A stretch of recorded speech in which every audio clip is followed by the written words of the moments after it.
Hello बच्चों, कैसे हो? उम्मीद करते हैं आप लोग अच्छे होंगे। आप लोगों की तैयारी बहुत अच्छी चल रही होगी। आपकी तैयारी में चार चांद लगाने के लिए सफलता स्टडी जोन फिर से लेके आया है आप लोगों के लिए धमाका सीरीज, और आप इसे देखना ना भूलें। तो हम आगे शुरू करते हैं, ठीक है। आपका पहला क्वेश्चन है, उच्चतर शिक्षा के लिए भीमराव अंबेडकर किस देश में गए थे? आप जब पढ़े होंगे चैप्टर 1 श्रम विभाजन और जाति प्रथा, तो उसमें आपको बताया गया, आप पढ़े होंगे कि वो उच्चतर शिक्षा पाने के लिए कहाँ गए हैं। इंग्लैंड गए थे, रूस गए थे, जापान गए थे, अमेरिका गए थे।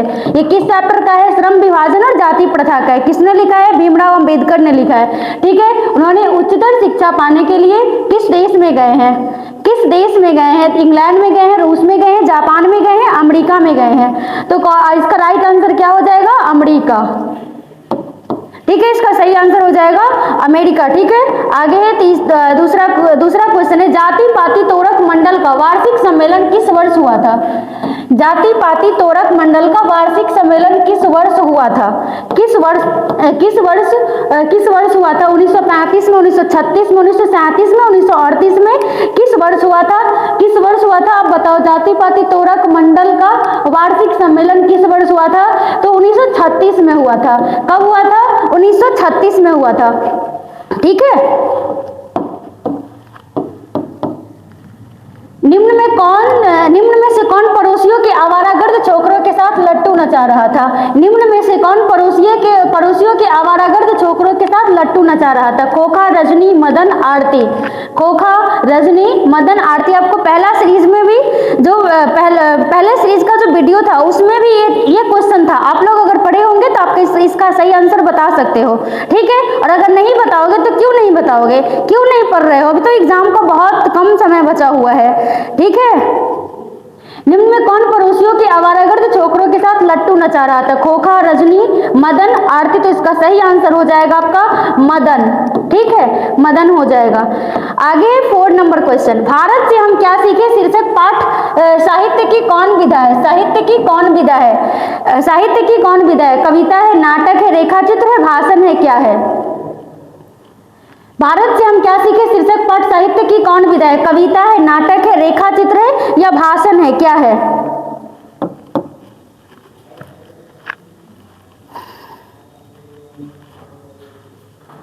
कविता है, नाटक है, रेखाचित्र है, भाषण है?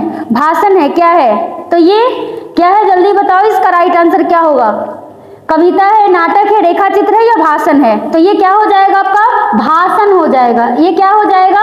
भाषण हो जाएगा, ठीक है। भाषण इसका सही आंसर हो जाएगा, ठीक है। और ये भारत से हम क्या सीखे लिखा किसने है? लिखा किसने है? तो मैक्स मूलर ने लिखा है। किसने लिखा है? तो मैक्स मूलर ने लिखा है। किसने लिखा है? मैक्स मूलर ने लिखा है, ठीक है। जो कि क्या है? भाषण है। जो कि क्या है? भाषण है, ठीक है। आगे 5 नंबर क्वेश्चन, चारुचंद्र लेख नामक उपन्यास किस लेखक की रचना है? आप लोग कवि परिचय पढ़ते रहना। कवि परिचय से 10 से 12 नंबर के क्वेश्चन पूछे जाते हैं, ठीक है। और ये तब तक कंप्लीट नहीं होगा जब तक प्रॉपर ढंग से आप कवि परिचय को नहीं पढ़ते हो। उनके द्वारा लिखी गई जो भी लेखनी है, काव्य कृति, निबंध, नाटक जो भी है, तब तक आपका क्लियर नहीं होगा जब तक आप उसे अच्छे ढंग से पढ़ाई नहीं करते हो। तो चारुचंद्र लेख नामक उपन्यास किस लेखक की रचना है? तो किसकी रचना है? ये किसकी रचना है?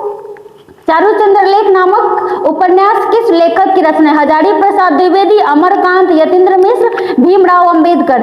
भीमराव अंबेडकर। तो ये किसका हो जाएगा आपका? हजारी प्रसाद द्विवेदी का हो जाएगा, ठीक है। हजारी प्रसाद द्विवेदी का हो जाएगा। आप फर्स्ट वीडियो देखना, हजारी प्रसाद द्विवेदी के बारे में सब कुछ बताया गया है, ठीक है। 6 नंबर क्वेश्चन में, लेखक गुणाकर मूले की शिक्षा का भाषा क्या था? गुणाकर मूले की शिक्षा का भाषा क्या था? ये पूछ रहा है कि शिक्षा की भाषा क्या था किनकी? तो गुणाकर मूले की। किनकी? गुणाकर मूले की शिक्षा की भाषा क्या थी? हिंदी थी, मराठी थी, पंजाबी थी, गुजराती थी?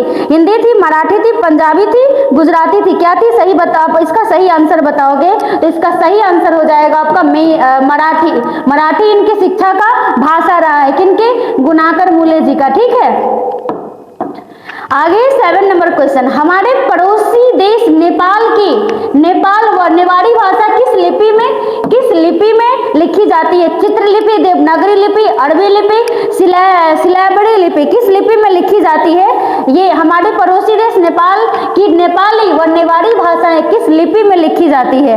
ठीक है, आपको इसका सही आंसर बताना है। चित्रलिपि है, देवनागरी लिपि है, अरबी लिपि है, सिलैबड़ी लिपि है, क्या है इसका सही आंसर? क्वेश्चन नंबर 7 है आपका, बताओ। तो क्या हो जाएगा इसका सही आंसर? देवनागरी लिपि इसका सही आंसर है। ठीक है, देवनागरी लिपि। निम्न में से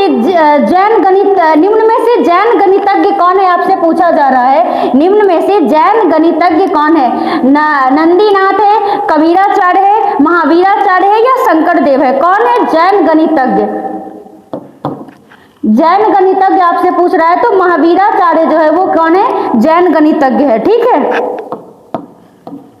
आगे है क्वेश्चन नंबर 9, बहादुर शीर्षक कहानी के लेखक का नाम क्या है? आपसे लेखक का नाम पूछ रहा है। बहादुर शीर्षक कहानी के लेखक का नाम क्या है? ओम प्रकाश वाल्मीकि, विनोद कुमार शुक्ल, गुणाकर मूले, अमरकांत। कौन है इनके लेखक? आप सही सही बताना।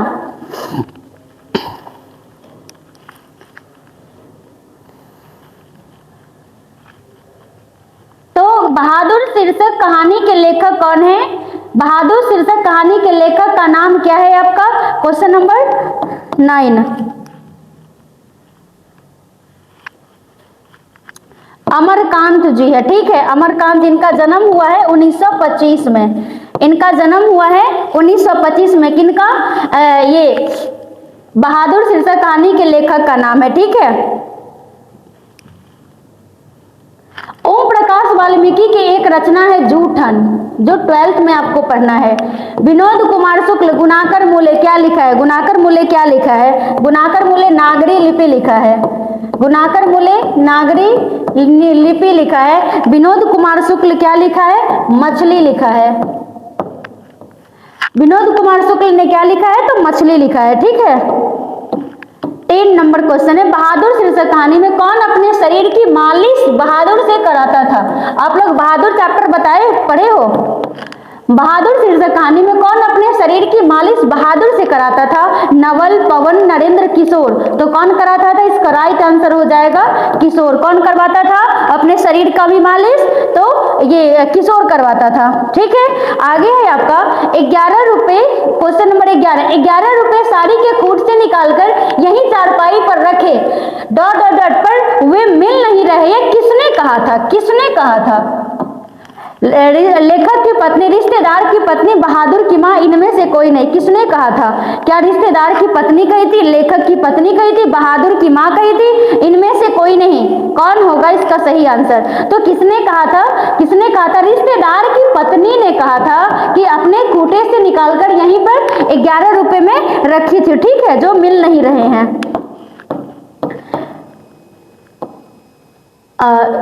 12 नंबर क्वेश्चन है, लेखक रामविलास शर्मा का जन्म किस वर्ष हुआ था? रामविलास शर्मा का जन्म किस वर्ष हुआ था? आपसे पूछ रहा है रामविलास शर्मा का जन्म 1911, 1913, 1912, 1914 कब हुआ है? रामविलास शर्मा का जन्म आपसे पूछ रहा है। रामविलास शर्मा का जन्म आपसे पूछ रहा है कि किस वर्ष हुआ है? किसका? रामविलास शर्मा का। तो इसका राइट आंसर हो जाएगा, रामविलास शर्मा का जन्म हुआ है 1912 ईस्वी में। ठीक है, आप जितने भी ईयर का, जितने भी वर्ष का आप क्वेश्चन बैंक उठा के देख लो, क्वेश्चन पेपर देख लो विगत वर्ष का, आपको सभी में लेखक परिचय पूछा ही गया। या तो आपके माता का नाम पूछ लिया जाएगा, पिता का नाम पूछ लिया जाएगा, पत्नी का नाम पूछ लिया जाएगा, जन्म स्थान पूछ लिया जाता है, उनकी शिक्षा कहाँ हुई है, हाई स्कूल की शिक्षा कहाँ हुई है, प्रारंभिक शिक्षा कहाँ हुई है, उनको किस काव्य कृति या किस गद्य कहानी या किस चीज पर साहित्य अकादमी पुरस्कार मिला है, ये सभी आपसे विगत वर्षों में पूछा गया है। इसलिए आप कभी परिचय कम से कम ध्यान से पढ़ोगे, वहां अगर आप वो भी कंप्लीट कर लेते हो तो आपका अच्छा खासा स्कोर हो जाएगा। ठीक है, और अगर इस सीरीज को अगर आप देख रहे हो, सभी वीडियो को अगर आप 1 बाय 1 करके देख रहे हो, तो आपको बहुत सारा क्वेश्चन तो यहीं से क्लियर हो जाए, क्योंकि आपको इसमें सभी कुछ का डिटेल्स बताया जाता है। जो साहित्य दूसरे की नकल करके लिखा जाए वह अधम कोटि का होता है और संस्कृत असमर्थता का सूचक होता है। यह पंक्ति किस शीर्षक पाठ से है? किस शीर्षक पाठ से? आपसे 12 नंबर क्वेश्चन पूछ रहा है। भारत से हम क्या सीखे? परंपरा का मूल्यांकन, श्रम विभाजन और जाति प्रथा, मछली। जो साहित्य दूसरों की नकल करके लिखा जाए वह अधम कोटि का होता है और संस्कृत असमर्थता का सूचक होता है। यह पंक्ति किस शीर्षक पाठ से है? यह पंक्ति किस शीर्षक पाठ से है? ए है भारत से हम क्या सीखे, बी है श्रम विभाजन और जाति प्रथा, सी है परंपरा का मूल्यांकन, डी है मछली। क्या हो जाएगा इसका राइट आंसर? 13 का। ठीक है, तो इसका हो जाएगा आपको, इसका सही आंसर हो जाएगा परंपरा का मूल्यांकन, परंपरा का मूल्यांकन। ठीक है, कितने वर्ष की उम्र में बिरजू महाराज को संगीत नाटक अकादमी अवार्ड मिला? कितने वर्ष की उम्र में? 28 साल की उम्र में, 30 साल की उम्र में, 25 साल की उम्र में, 27 साल की उम्र में आपसे पूछ रहा है। ठीक है, कितने साल की उम्र में? 28 साल की उम्र में मिला, 30 साल की उम्र में मिला, 25 साल की उम्र में मिला या 27 साल की उम्र में मिला? तो 25 साल की उम्र में क्या होता है, इनको संगीत नाटक अकादमी पुरस्कार दिया जाता है। ठीक है, संगीत नाटक अकादमी पुरस्कार। बिरजू महाराज कानपुर कितने साल रहे? आपसे पूछ रहा है बिरजू महाराज कानपुर कितने साल रहे? पाठ के मतलब कवि परिचय और कवि जो लिखे हैं उससे भी क्वेश्चन पूछा जा रहा है। ये जब तक आप चैप्टर नहीं पढ़े होंगे तब तक आप इसका राइट आंसर नहीं बता पाओगे। 1.5 साल, 2 ढाई साल, 4 5 साल, 7 8 साल कब रहे हैं? कब रहे हैं ये? तो 2 ढाई साल तक ये 2 ढाई साल तक ये कहाँ रहे हैं? तो कानपुर रहे हैं। 2 ढाई साल तक ये कानपुर रहे हैं। ठीक है,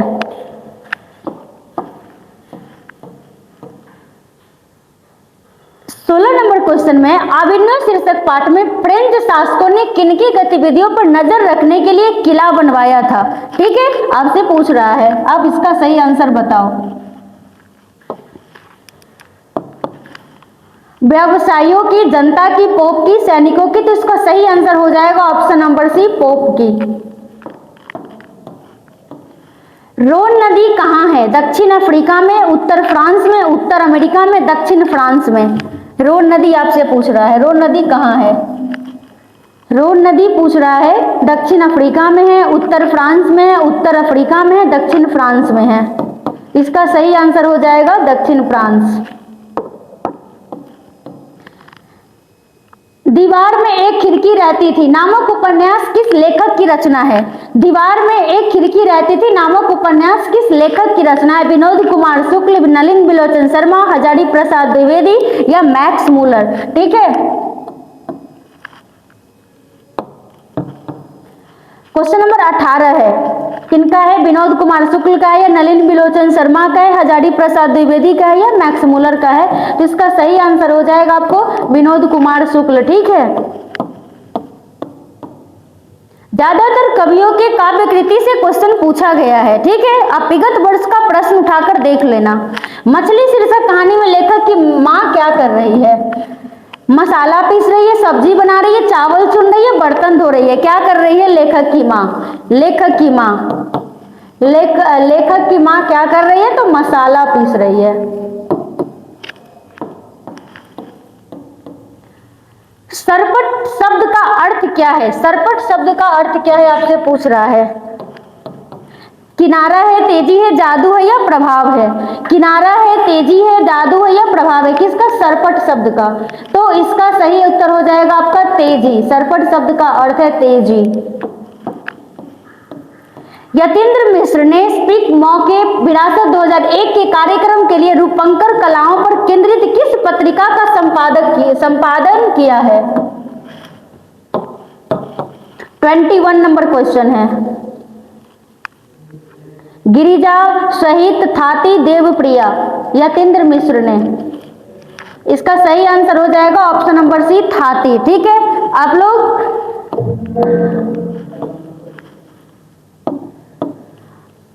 अमीरुद्दीन बिस्मिल्लाह खां का ननिहाल कहाँ है? ये अमीरुद्दीन जो है वो किनका नाम है? बिस्मिल्लाह खां का नाम है। किनका नाम है? बिस्मिल्लाह खां का ही नाम है। इनका ननिहाल पूछ रहा है, क्या है? वृंदावन में है, बलिया में है, पोरबंदर में है या काशी में है? वृंदावन में है, बलिया में है, पोरबंदर में है या काशी में है? अमीरुद्दीन का ननिहाल, वो मतलब ननिहाल कहाँ है? तो काशी में है। और काशी से किनका जुड़ाव रहा है? तो बिस्मिल्लाह खां का जुड़ाव रहा है। ठीक है, एक किस वाद्य यंत्र से रहा है? तो शहनाई से रहा है, जो मांगलिक कार्यक्रमों पर बजाया जाता है। ठीक है, 23 है बिस्मिल्लाह खां अमीरुद्दीन फिल्म देखने के लिए किनसे 6 पैसे लेते थे? मामू से, मौसी से, नानी से, उपयुक्त सभी से। किनसे लेते थे ये 6 पैसे? 6 पैसे फिल्म देखने के लिए। फिल्म के बड़े शौकीन थे। कौन? बिस्मिल्लाह खां। ठीक है, आप लोग भी शौकीन हो क्या? और कौन सा फिल्म आपका फेवरेट है बताना।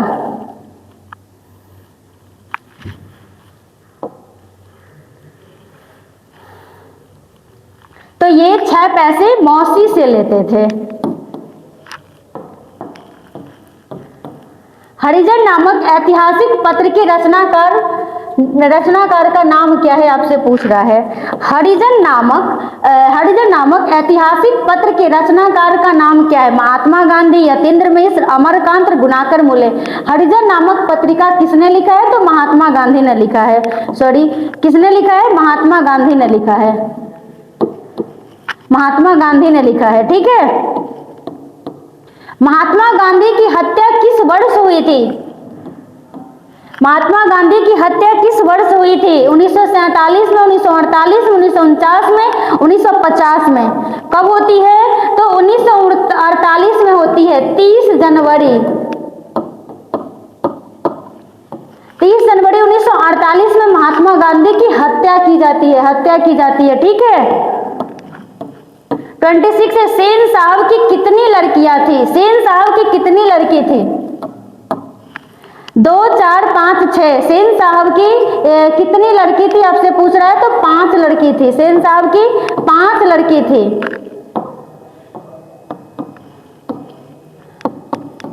कौन थी?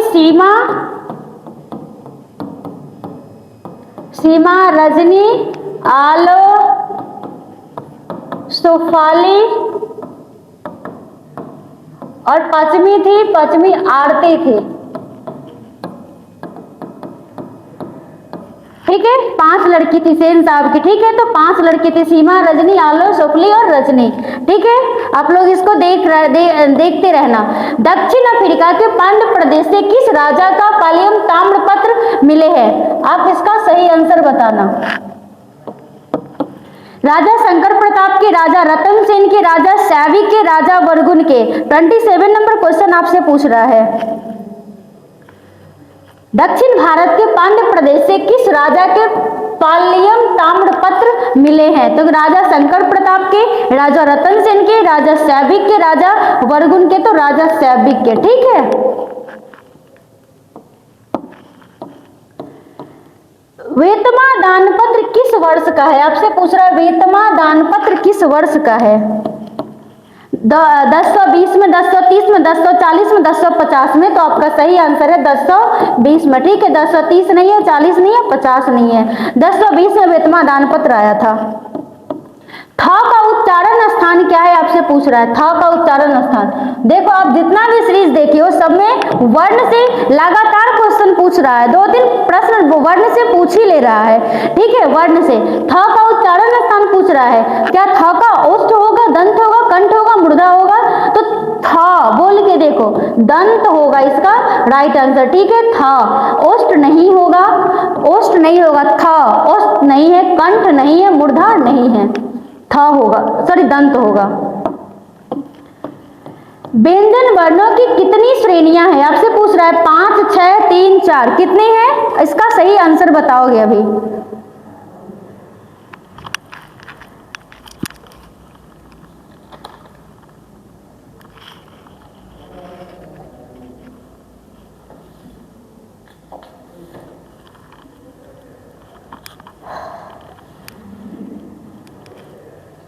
तो व्यंजन वर्ण की कितनी श्रेणियां हैं? 6, 5, 3, 4। 6, 5, 3, 4 व्यंजन वर्ण की कितनी श्रेणियां हैं? 6 है, 5 है, 3 है, 4 है। तो व्यंजन वर्ण की श्रेणी है आपके 3 श्रेणी है, सॉरी इसके 3 श्रेणी है। कितने श्रेणी है? 3 श्रेणी है, 3 श्रेणी है, ठीक है। पहला है स्पर्श, जो कि क से लेके म तक है। दूसरा है आपका अंतस्थ, जो आपके य, र, ल और व है, ठीक है। और तीसरा है आपका, तीसरा है ऊष्म, तीसरा है ऊष्म, ठीक है, जो आपके है, ठीक है। कितने श्रेणी है? तो 3 श्रेणी है। कितने श्रेणी है? 3 श्रेणी है। कौन कौन है? तो आप लोग इसे देख लो, ठीक है। कौन कौन है आप लोग इसे देख लो। जिस स्वर के उच्चारण में तिगुना समय लगे उसे क्या कहते हैं? जिस स्वर के उच्चारण में तिगुना समय लगता है, तिगुना, 2 गुना नहीं, तिगुना समय लगता है, उसे क्या कहते हैं? तिगुना समय लगता है उसे क्या कहते हैं? क्या हर्ष स्वर कहते हैं? क्या संयुक्त स्वर कहते हैं? क्या दीर्घ स्वर कहते हैं? क्या पुलुप्त स्वर कहते हैं? तो क्या कहते हैं? पुलुप्त स्वर कहते हैं। सॉरी, मैं इसको ठीक कर ले रही हूँ।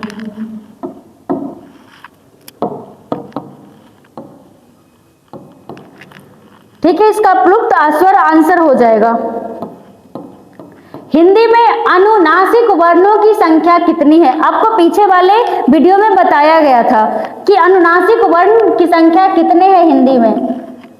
2, 4, 5, 6 कितने हैं अनुनासिक वर्णों की संख्या? आप बताओगे कितने हैं?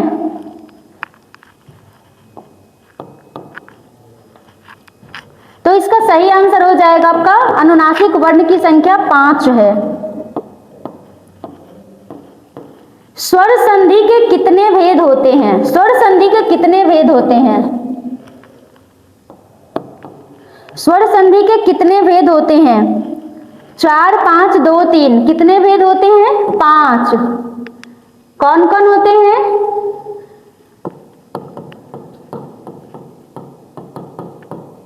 गुण संधि, यन संधि, अयादी संधि,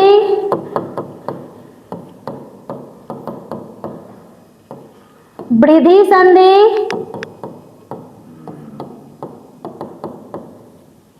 और 5वां हो जाएगा आपका दीर्घ संधि। ठीक है, आप लोग नोट कर लो।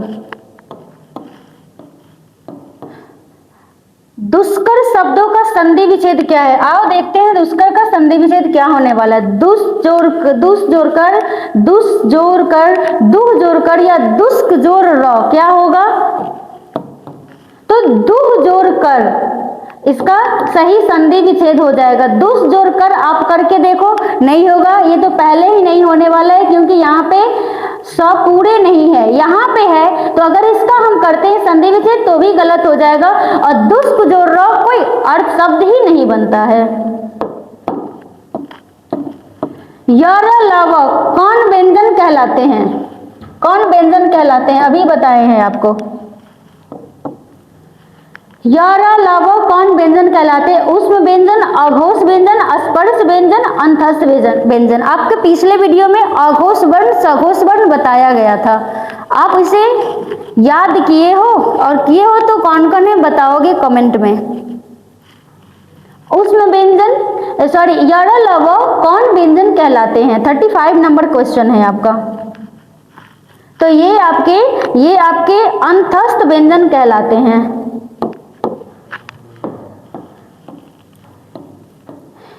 आपसे शुद्ध शब्द पूछ रहा है, निम्न में शुद्ध शब्द कौन है? शुद्ध, 3 अशुद्ध होंगे, 1 शुद्ध होंगे।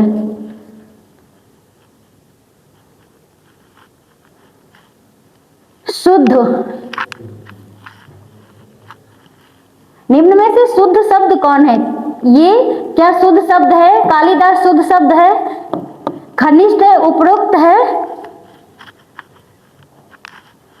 उपरोक्त भी है, घनिष्ठ भी है। इसको जरा आप लोग देख लेना एक बार। शुद्ध शब्द आपसे पूछ रहे हैं। इसमें टाइप करने वाले भैया थोड़ा सा गलती कर देते हैं, जैसे पहले ही बताए थे।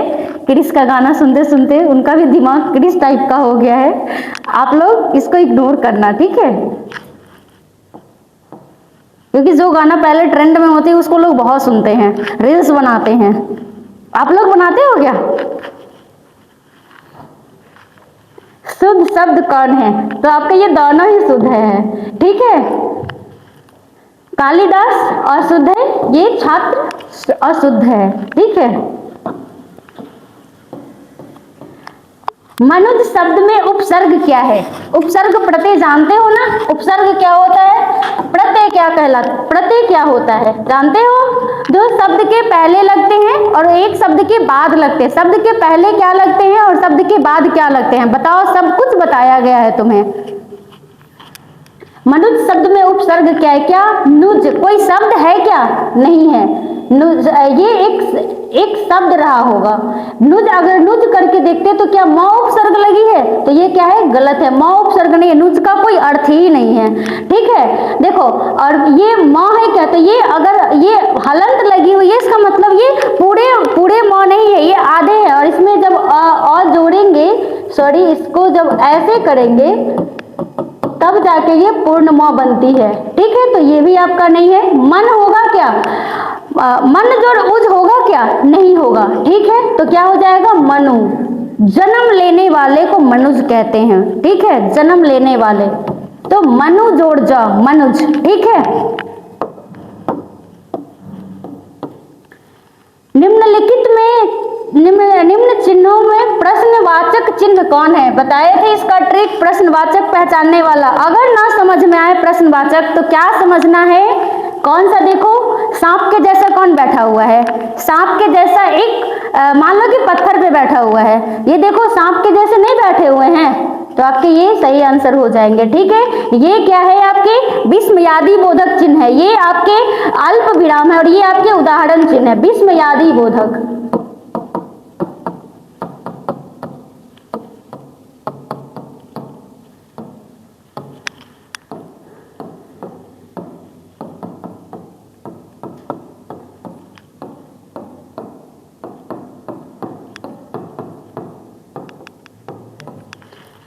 ठीक है। संज्ञा के कितने भेद होते हैं? देखो कितने बच्चे वाले प्रश्न है। जब से हम लोग पढ़ना शुरू करते हैं आ को छोड़ते हैं, तब से संज्ञा पूछता है और 10वीं तक पूछता ही जाता है। 10वीं नहीं, 11वीं 12वीं में पूछता है। जिस तरह से वर्ण हमारा पीछा नहीं छोड़ रहा है, उसी तरह से संज्ञा भी पीछा नहीं छोड़ता है, ठीक है। आपसे पूछ रहा है संज्ञा के कितने भेद होते हैं? संज्ञा के 5 भेद होते हैं। कौन कौन होते हैं? कमेंट में बताना। 39 नंबर क्वेश्चन हो गया। हम लोग देखते हैं 40 नंबर क्वेश्चन। आर्यावर्त शब्द कौन संज्ञा है? आर्यावर्त शब्द कौन संज्ञा है? आपसे पूछ रहा है। जातिवाचक संज्ञा है, भाववाचक संज्ञा है, व्यक्तिवाचक संज्ञा या द्रव्यवाचक संज्ञा है? सबसे पहले तो ये हमारे देश का प्राचीन नाम है आर्यावर्त, ठीक है, हमारे देश का प्राचीन नाम है आर्यावर्त। अब क्या आर्यावर्त कहने से किसी और देश के बारे में पता चलता है क्या? जाति, अब आपका पहला ऑप्शन है जातिवाचक संज्ञा, जिससे पूरे जाति वर्ग का बोध होता है। तो क्या आर्यावर्त कहने से पूरे जाति वर्ग का बोध हो रहा है? नहीं ना, तो ये आपका ऑप्शन नहीं होगा। भाववाचक संज्ञा क्या होता है? जहां जो हमें दिखता नहीं है, जिसे हम छू नहीं सकते हैं, महसूस करते हैं। तो क्या आर्यावर्त को महसूस करते हो? तो नहीं, भाववाचक संज्ञा ये भी नहीं होगा। क्या हो जाएगा? व्यक्तिवाचक संज्ञा हो जाएगा। द्रव्यवाचक, देश को नापा तोला जाता है क्या? नहीं, तो इसका सही आंसर हो जाएगा व्यक्तिवाचक संज्ञा, ठीक है। 41 नंबर क्वेश्चन है, शब्द की जाति को क्या कहते हैं? शब्द की जाति को क्या कहते हैं? सब जल्दी बताओ, शब्द की जाति को क्या कहते हैं? क्रिया कहते हैं, क्रिया कहते हैं, या समास कहते हैं, या सर्वनाम कहते हैं? क्या कहते हैं शब्द की जाति को? समास कहते हैं, सर्वनाम कहते हैं, लिंग कहते हैं। शब्द की जाति को क्रिया, क्रिया से काम का बोध होता है। समास नहीं होगा, सर्वनाम नहीं होगा। जाति को क्या कहते हैं? लिंग, जिसे स्त्री जाति या पुरुष जाति के होने का बोध होता है, ठीक है, तो उसे क्या कहते हैं? लिंग कहते हैं। 41 नंबर क्वेश्चन आपका हो गया। शक्ति शब्द कौन लिंग है? आपसे पूछ रहा है, शक्ति शब्द कौन सा लिंग है? स्त्रीलिंग है, पुल्लिंग है, या उभयलिंग है?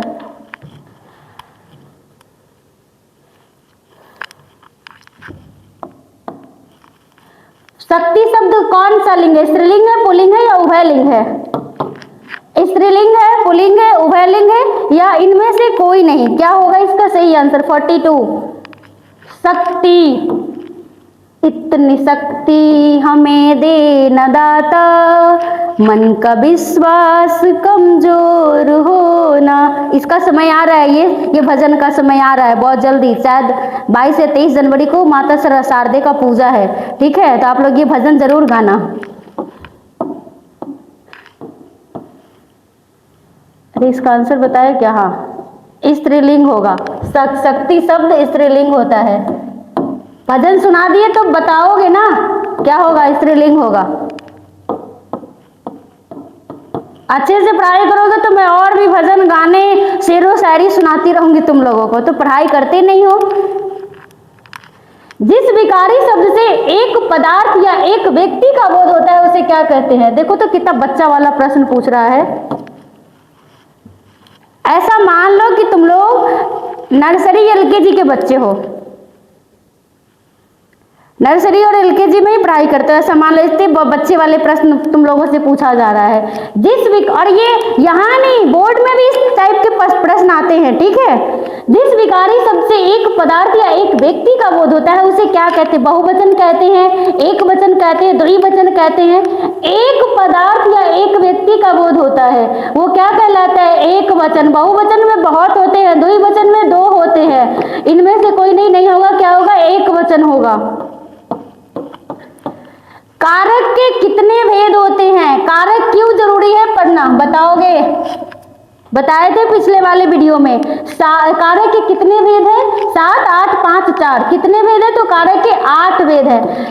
तत्समास पढ़ते हैं और समास में तत्पुरुष समास है। अगर आपको कारक विभक्ति चिन्ह पता नहीं होगा तो तत्पुरुष समास आप नहीं समझ पाओगे, ठीक है? कारक के 8 भेद होते हैं।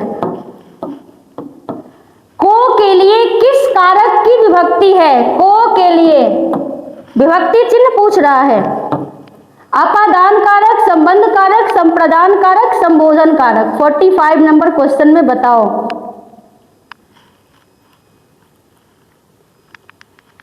तो को के लिए क्या हो जाएगा? संप्रदान कारक हो जाएगा आपका, ठीक है? और इस सब का पीछे वाले वीडियो में बताया गया है। शिकारी ने बाघ मारा किस कारक का उदाहरण है? करण कारक, अधिकरण कारक, कर्ता कारक, कर्म कारक। विभक्ति चिन्ह क्या लगा हुआ है? ने लगा हुआ है। कर्ता ने शिकारी ने बाघ मारा किस कारक का उदाहरण है? विभक्ति चिन्ह ने लगा हुआ है। क्या होगा इसका सही आंसर? बताओगे?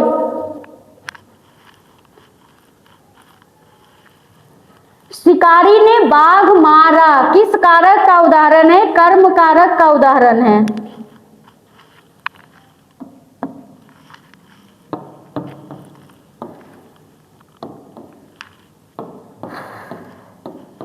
वह जो न करे सो थोड़ा किस सर्वनाम का उदाहरण है?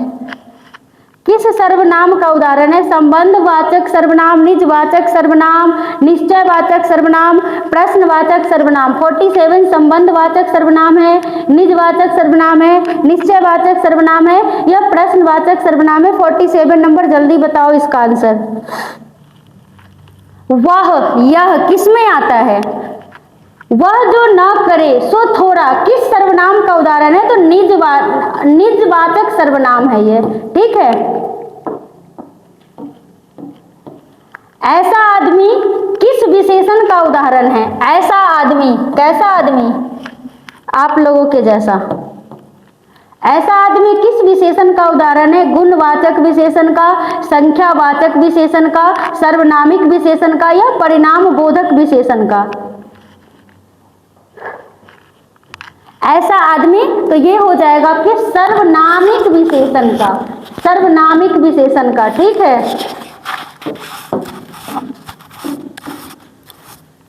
धार्मिक शब्द में प्रत्यय है। धार्मिक शब्द में प्रत्यय है। क प्रत्यय है, मिक प्रत्यय है, इक प्रत्यय है, मृक प्रत्यय। धार्मिक, तो देखो ये छोटी ई है और ई जब लगती है तो इसका ये इसमें परिवर्तित हो जाता है, तो क्या हो जाएगा? इक प्रत्यय। धार्मिक में कौन सा प्रत्यय है? तो इक प्रत्यय है। लोग चल रहे हैं लास्ट क्वेश्चन, इस सीरीज के लास्ट क्वेश्चन पे चल रहे हैं, ठीक है। उसके बाद फिर आपको आगे का क्वेश्चन दिया जाएगा, जिन क्रियाओं से इस बात का बोध हो कि कर्ता स्वयं कार्य ना करके किसी दूसरे को कार्य करने के लिए प्रेरित करता है, उसे कौन क्रिया कहते हैं। आपसे क्रिया पूछ रहा है, प्रेरणार्थक क्रिया, अकर्मक क्रिया, यौगिक क्रिया, सकर्मक क्रिया। जिन क्रिया में से इस बात का बोध होता है कि कर्ता स्वयं ना करके किसी दूसरे को कार्य करने के लिए प्रेरित करता है। क्वेश्चन में ही आंसर छुपा हुआ है, प्रेरित करता है। ये कौन सा क्रिया हो जाएगा, प्रेरणार्थक क्रिया हो जाएगा, ठीक है। ये रहा आपके सीरीज का लास्ट प्रश्न। हम फिर से लेके आएंगे आपके अगले वीडियो में आगे का प्रश्न, ठीक है।